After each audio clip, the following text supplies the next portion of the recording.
How's it going? This is MMA Strength Conditioning Fundamentals. I'm Dr. Quincy Johnson. Before we get started, I'd like to give a quick thank you to the National Strength Conditioning Association Combat Sports Special Interest Group for the invitation to share this presentation. Hopefully you all find it useful, beneficial. Also, thank you to Kearney Combat Sports for allowing me to work with your athletes and coaches. And last but not least, thank you to my family and friends for your support over the years. So for this presentation, I'm hoping to take the next 10 to 15 minutes to provide you with strength conditioning fundamentals, background, introduction, phase, specificity, and then I think it's great to develop theories, but how well do you apply those theories and what are the results from your theories? So I'll include a practical application from the field experience or example from the last year or so. So this bottom line up front statement, this really helps me keep perspective on all things, right?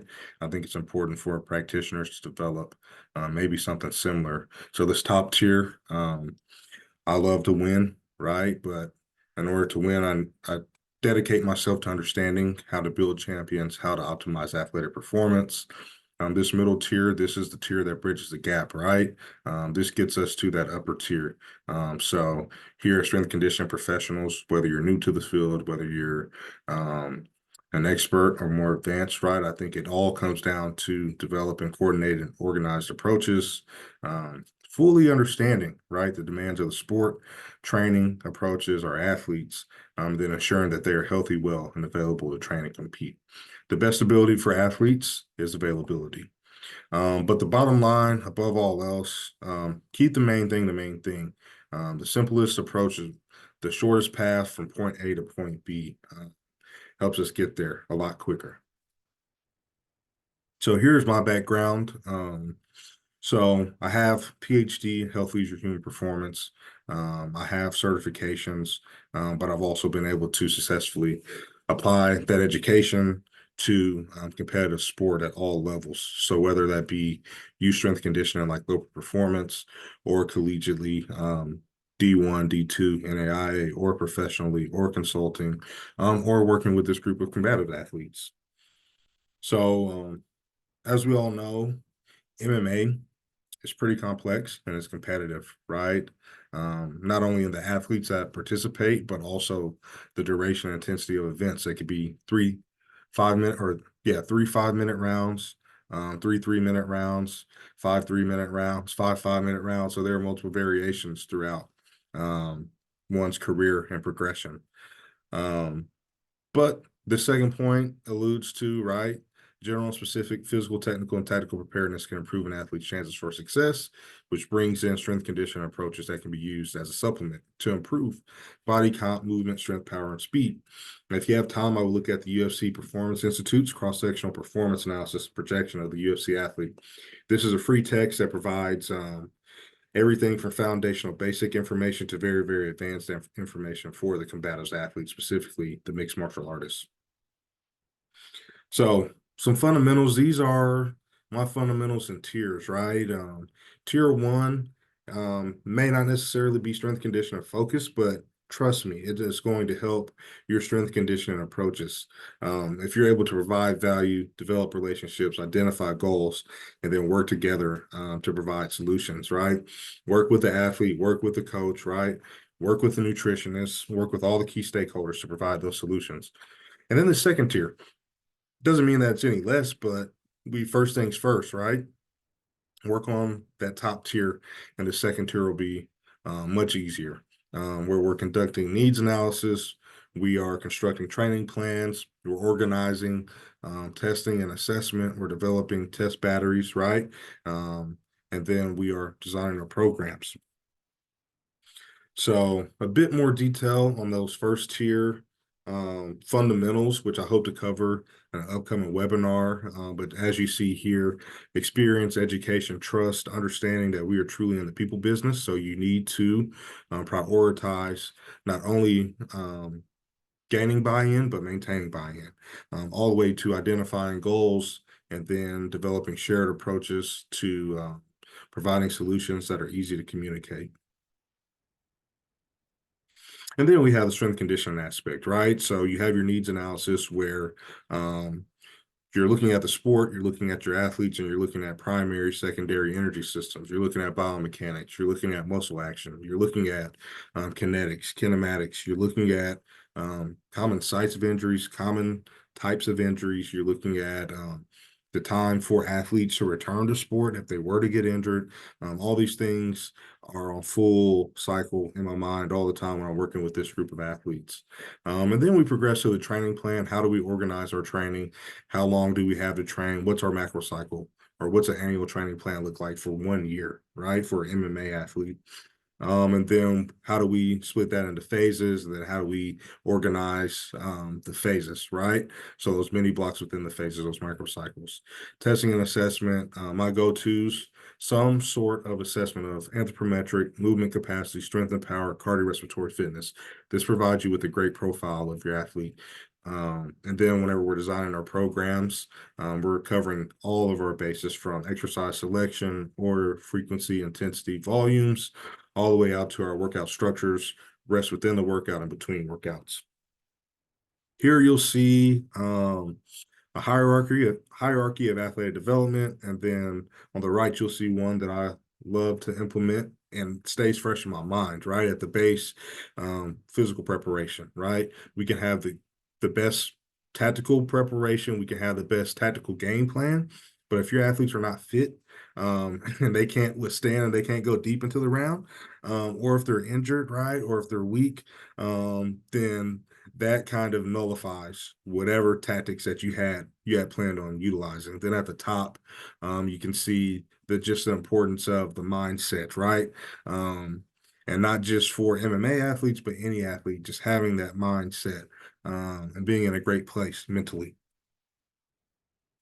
Here's a great example of maybe periodization fundamentals, strength conditioning fundamentals approaches, right? We have, I live in the Midwest, so on the right, we have a good old crock pot, right? We got a chili going in there. Anybody familiar with a crock pot? You take your time, you cook it low, you cook it slow, you cook it high if you want to. It'll cook a little bit faster, but this kind of relates back to strength conditioning fundamentals. Take your time, develop your athletes, develop the key qualities that you like, develop the qualities that support the key qualities, and it'll turn out just fine. On the left, we have a pressure cooker. So sometimes we do have to bring out the Instapot, depending on timelines, depending on scheduling, right? There are pros and cons of both, but just kind of having your mind with your fundamental, with your approach, with your philosophy. Okay, are we taking a crock pot approach here?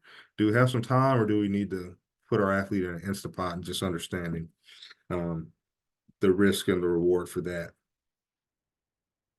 So as far as strength conditioning fundamentals, now we're transitioning to specific phases of preparation or competition.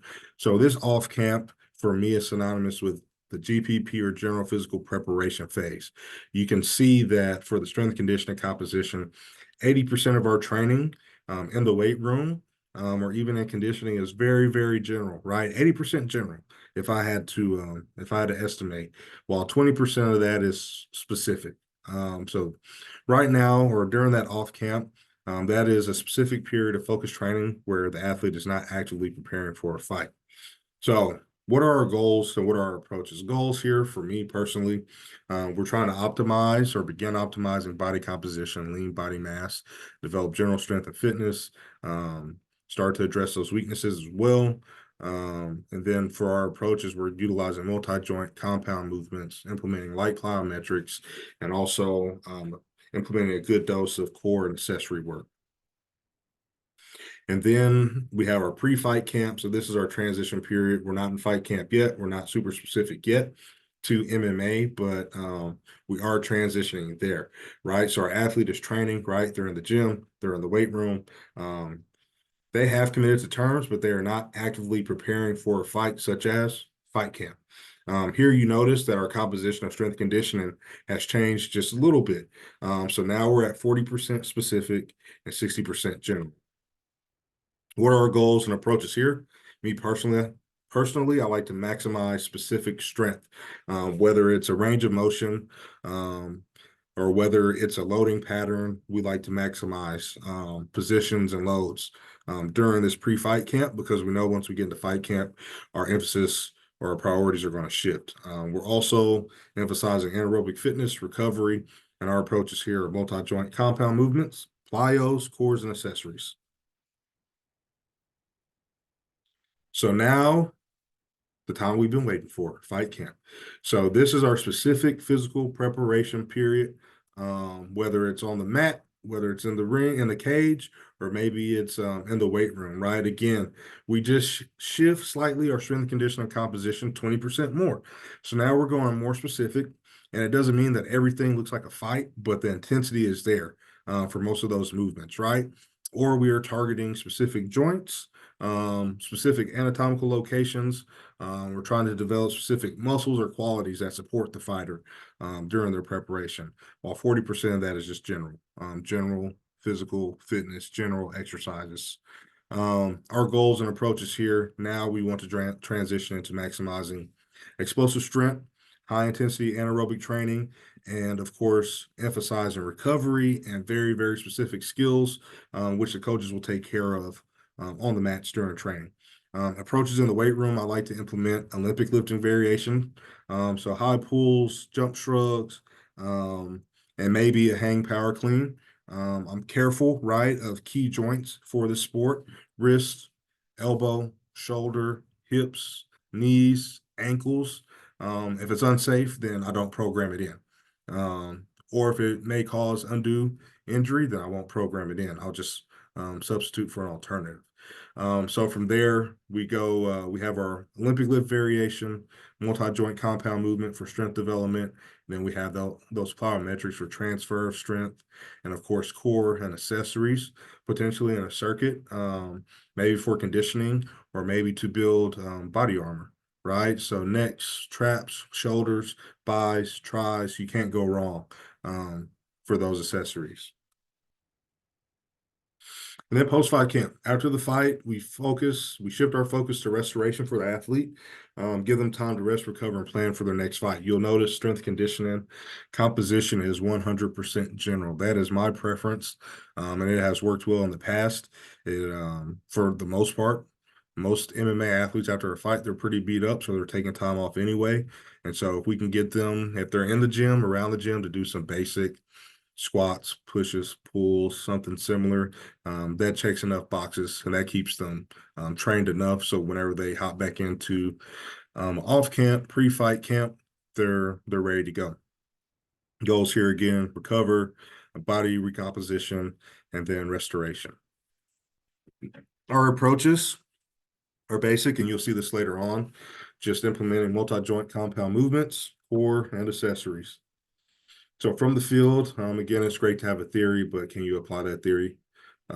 So here's what we have. I had great time working with Carney Combat Sports, their coaches and their athletes. Over the span of 6 months, 20 days, there were 6 competitions, not just MMA competitions either. We also had Brazilian Jiu-Jitsu in there. We also had boxing. We had 7 fighters. I primarily worked with 4 other top fighters. From those 4, at 6 months, 20 days, we produced 3 bantamweight champions, right? So I had a theory. I always refine that theory. I always ask questions to the coaches, to the athletes, and we implemented that theory. Sure, there are other areas that we might be able to improve, but here are our results. 3 bantamweight champions. Delfino El Gallo Benitez, our first professional champion for the gym. And then Vanessa Venom Chavez. I think she's our first female amateur champion for the gym. And then Jose Nano Hernandez, again, champion in his own right at the professional level. So the theory works. But in order to make the theory work right, here are the concepts that I applied. If I had not taken those tier 1 concepts seriously, then it would have been hard to go to tier 2 and really apply what I've learned. Really taking the time to provide value, develop relationships, identify goals, and then come up with solutions that are meaningful to the athlete and the group of athletes, to the coach and the group of coaches. And then from there, I'm confident and I'm well educated enough to understand how to put together or develop a needs analysis, training plan, testing and assessment, battery, and program design. Here you'll see in the top right our strength conditioning training volume, right? We have green, yellow, red, blue. So we have like off camp, pre-fight camp, fight camp, and then yeah, the rest of our competition period for this example. So you'll notice that we build up in volume, then we work back down, then we build back up. Week 7 with the asterisk is where we start at fight camp. So that's that transition period. So here's our off camp. Here's what it looks like. We have our general warm up, pretty straightforward, pretty basic. And we progress to in our first strength block where we're doing a complex set where we have a lower body strength paired with a lower body plyo. And then we progress to maybe a unilateral lower body strength exercise with lower body posterior chain. And then in our circuit, we're doing some type of flexion, extension, stability on day ones. And then we're developing the ATP PCR system. And as the week progresses, we shift to a different body part, right? A different emphasis. Strength block 2, I love to take that time to develop the posterior chain, while the circuit could be core development, or it could be developing the body armor. From the field, here's a great example of the results of participating in a well-designed coordinated strength conditioning program. I present to you functional hypertrophy for the combative athlete. We have some body armor there. We have some mass that lasts. And I even got a message from a parent about some development. What did I do to her son? That's functional hypertrophy. Pre-fight camp, right? So now we're shifting from our strength and plyo to more of speed, more intent on the bar, right? More intent behind our movement. So we're doing speed pushes, speed pulls, and we can pair those with plyometrics. Beyond that, everything else stays the same, right? We have our core structure of our program. We just make small changes over time to translate performance. And then we have fight camp, right? So a slight change in our programming here where we're emphasizing total body speed paired with a strength movement. We're emphasizing Olympic variation paired with the upper body movement, Olympic variation with the lower body movement. And then, of course, then we have a segmented period just for lower body plyometrics and lower body strength development. And then we have a conditioning circuit, which is new, right? So we save this stressor typically closer to the fight just for that adaptation, right? If we start too early with the circuits, a few things could happen over training, right? Or they could adapt to the circuit early, right? And yes, we do want them to adapt, but we want to have that stressful stimuli to the organism, whether it's energy system, hormonal, muscular. We want some type of stress to induce a response, to induce adaptation and overcompensation over time. Those are concepts that we'll cover in the webinar on January 27th if you all are interested. And then we have our post-fight. So kind of what I mentioned earlier, this is really, really straightforward, really, really basic. We get them in, and you'll see our strength component, just a lower body push or upper body push or lower body pull. That's our component 1. Component 2 is a pull and a press, or just a push or a pull. And then we're developing or maintaining the short oxidative energy systems day 1, 48 to 72 hours. And then day 3, we're developing, maintaining long oxidative system. I know I talked fast. I covered a lot of information, but if you have any questions, if you'd like to provide any feedback, if you're interested in collaborating, here's my email, here's my social media. Also, feel free to reach out if you're interested in a free webinar on January 27th. All right, take care.